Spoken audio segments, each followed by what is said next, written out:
Welcome back to our channel, Talk Stream English. Today, we will share a beautiful story of a fisherman. So don't waste the time anymore. Let's start.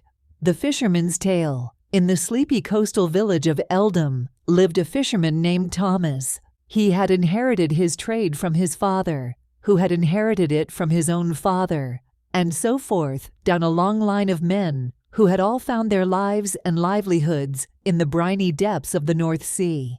Thomas lived in a small, weather-beaten cottage perched on a bluff overlooking the sea. The house was as much a part of him as his fishing boat, the Sea Maiden, which had been his steadfast companion through countless voyages. It was early summer, the time of year when the herring returned to the shallows to spawn, and the village of Eldam bustled with activity. Fishermen prepared their boats and nets, children ran about the beach, and the fish market was a hub of excitement. "Today feels different, Dad," Peter said, as they readied the Sea Maiden for departure. Thomas smiled, ruffling his son's hair. "Every day at sea is different, lad. That's what makes it an adventure." Father and son worked in harmonious silence, their movements practiced and sure. Thomas cast the nets, and soon they were heavy with the silver flash of herring. As they prepared to head back to shore, Thomas noticed something unusual. A glimmer of color in the water caught his eye. At first, he thought it was just a trick of the light, but as they drew closer, he realized it was a strange fish unlike any he had ever seen. It was large, with scales that shimmered in shades of blue and green, and fins that looked almost like wings. "Look, Dad!" Peter exclaimed, pointing. "What is that?" Thomas shook his head, bewildered.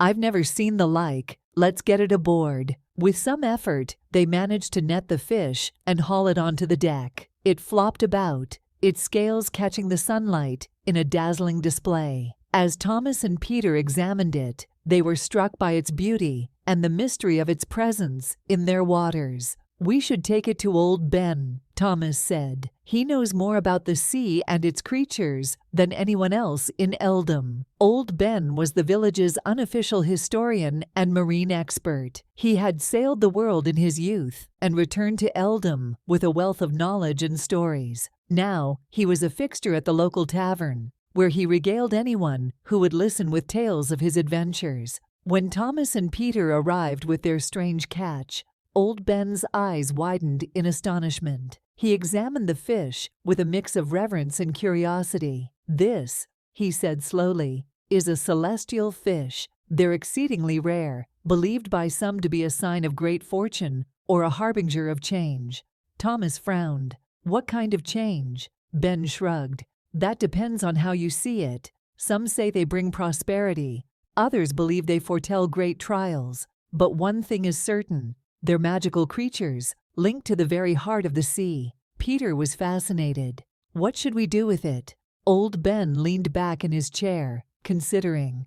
"If I were you, I'd return it to the sea. These creatures aren't meant to be kept. Their magic belongs to the ocean." Reluctantly, Thomas and Peter agreed. They took the celestial fish back to the Sea Maiden and sailed to the spot where they had found it. With a gentle push, they released it back into the water. The fish lingered for a moment, then disappeared into the depths with a flick of its iridescent tail. As the days passed, life in Eldam continued as usual, but Thomas couldn't shake a feeling of unease. The village seemed to be holding its breath, waiting for something to happen. And happen it did.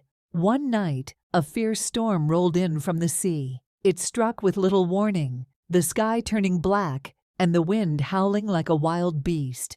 Thomas and Peter, along with the other fishermen, rushed to secure their boats and homes against the onslaught. The storm raged for hours, battering the village and the coastline. The Sea Maiden, tied securely at the dock, was tossed about like a toy, its timbers groaning under the strain. Thomas and Peter worked tirelessly to keep it safe, their efforts fueled by sheer determination. When the storm finally passed, the village was left in shambles. Houses were damaged, the beach littered with debris, and the fishing boats battered and bruised. But miraculously, no one was hurt. The villagers came together, helping each other rebuild and repair. As Thomas and Peter inspected the sea maiden for damage, they found something strange. In the very spot where they had released the celestial fish, a small golden object glinted among the rocks. Peter retrieved it, and they discovered it was a beautifully crafted medallion, inscribed with symbols neither of them recognized.